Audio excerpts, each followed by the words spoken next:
Gold trusted gold buyers మీరు తాకట్టు పెట్టిన బంగారాన్ని విడిపించి ఈ రోజు ఉన్న మార్కెట్ ధరకు కొనబడను.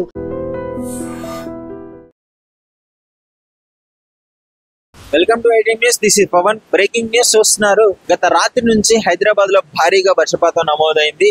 గత కొద్ది రోజుల నుంచి వర్షం, మొన్న కూడా బీభత్సంగా వర్షం సృష్టించిన విధ్వంసం మనం క్లియర్ గా చూసాము.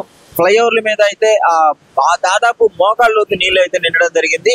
గత రాత్రి నుంచి కూడా ఎడతెరిగి లేకుండా వర్షం పడుతూనే ఉంది. ఇప్పటి వరకు కూడా దాదాపు టైం ఇప్పుడు 11 అవుతుంది. కానీ పొద్దున్నే తెల్లారే వాతావరణం అయితే ఇప్పుడు మనం క్లియర్ గా చూస్తున్నాము. ట్రాఫిక్ జామ్, చాలా పలు ప్రాంతాల్లో అయితే ట్రాఫిక్ జామ్ కూడా అవుతుంది. బీభత్సంగా వర్షపాతం నమోదవడం వల్ల ముఖ్యంగా ఎవరైతే ఆఫీస్ కి వెళ్తున్నారో వాళ్ళకి, స్కూల్ వెళ్లే వాళ్ళు, కాలేజీ వెళ్లే వాళ్ళు, ఎవరైతే చిరు వ్యాపారస్తులు ఉన్నారో వాళ్ళ బండ్లు అయితే, రోడ్డు పక్కన బండ్లు అయితే మునిగిపోవడం జరిగింది. సో ఈ విధంగా వర్షపాతం నమోదవుతుంది. ఆంధ్రాలో కూడా పలు ప్రాంతాల్లో అయితే రెడ్ అలర్ట్ ప్రకటించడం జరిగింది. తెలంగాణలో కూడా పలు జిల్లాలలో రెడ్ అలర్ట్ అయితే ప్రకటించడం జరిగింది. సో ఎల్లో అలర్ట్ కూడా ప్రకటించారు. సో ఈ విధంగా వర్షపాతం నమోదవుతున్నందువల్ల అనవసరమైన పనులు అత్యవసరం అయితేనే బయటికి రావాల్సిందిగా వాతావరణ శాఖ అయితే సూచించడం జరిగింది. ఈ విధంగా బంగాళాఖాతంలో కూడా భారీగా వర్షపాతం నమోదవడం వల్ల అక్కడ కూడా రెడ్ అలర్ట్ ప్రకటించడం జరిగింది.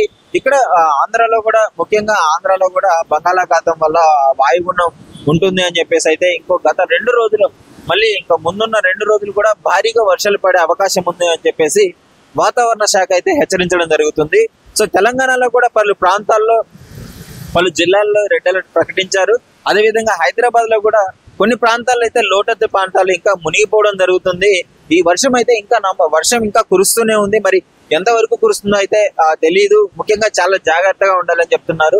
సో రోడ్డు మీద మ్యాన్ హోల్ ఓపెన్ చేసి ఉండడం వల్ల, వర్షం కారణంగా మ్యాన్ హోల్ ఓపెన్ చేసి ఉన్నారు. సో అవి మొత్తం నిండడం వల్ల కొంచెం ప్రమాదకరంగా మారింది.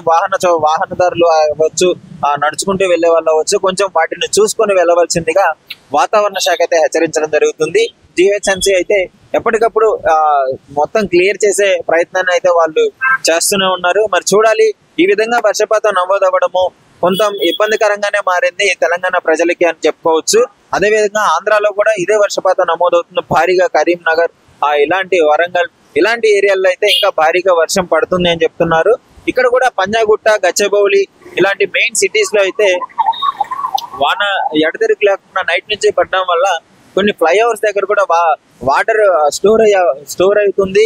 అదేవిధంగా సిగ్నల్స్ కూడా బ్లాక్ అవ్వడం వల్ల ట్రాఫిక్ రద్దీ పెరగడం వల్ల, ఎందుకంటే ఆఫీసులకు వెళ్లే టైం ఇది, మార్నింగ్ 10 ఆ టైంకి అందరూ ఆఫీసులకు వెళ్తుంటారు.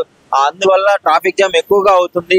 ఈ విధంగా మరి వాతావరణ శాఖ అయితే పలుసార్లు హెచ్చరించడం జరుగుతుంది. చాలా జాగ్రత్తగా ఉండాలి. ఈ వానలు ఎక్కువగా పడటం వల్ల ఈ ట్రాఫిక్ జామ్ అవ్వచ్చు, మ్యాన్ హోల్స్ దగ్గర కావచ్చు, ఇలాంటి పరిస్థితులు ఉన్నాయి. వీళ్ళు కొంచెం జాగ్రత్తగా చూసుకొని అత్యవసర పరిస్థితులు అయితేనే బయటకు వెళ్లాల్సిందిగా వాతావరణ శాఖ అయితే హెచ్చరించడం జరుగుతుంది. సో మీరు చూస్తున్నారు కదా, నైట్ నుంచి ఇప్పటి వరకు, నైట్ దాదాపు మధ్యరాత్రి నుంచి ఒక 11, 12 ఆ ప్రాంతం నుంచి స్టార్ట్ అయిన వర్షం మధ్యరాత్రి బీభత్సంగా పడింది. గత 1, 2 ఆ టైంలో బీభత్సంగా వర్షం కురిసింది. ఇప్పుడు మార్నింగ్ టైంలో అయితే కొద్దిగా చినుకులు పడుతూనే ఉన్నాయి.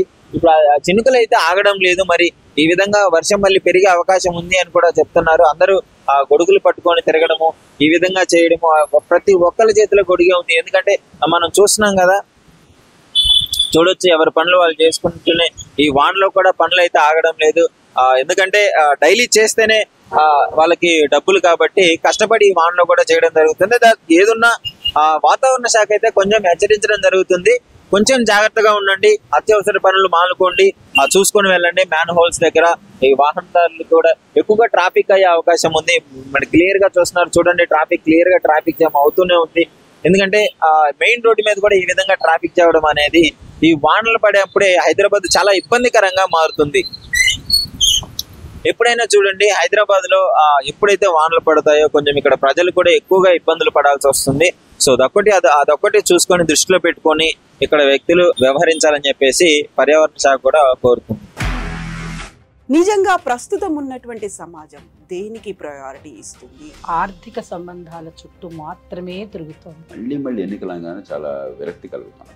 మంచి అనిపిస్తుంది కదా, లేడీస్ కూడా ఛాలెంజింగ్ జాబ్స్ చేసినప్పుడు చాలా బాగుంటది. ట్రాఫిక్ అసిస్టెంట్స్ గా నియమించిన ట్రాన్స్జెండర్స్ అందరితో సాల్యూట్ చేయించుకుంటున్నారు. ఫుడ్ డెలివరీ ఇవ్వటానికి వెళ్ళినటువంటి డెలివరీ బాయ్ అనిల్ పై కళ్ళ ముందు పెళ్ళండి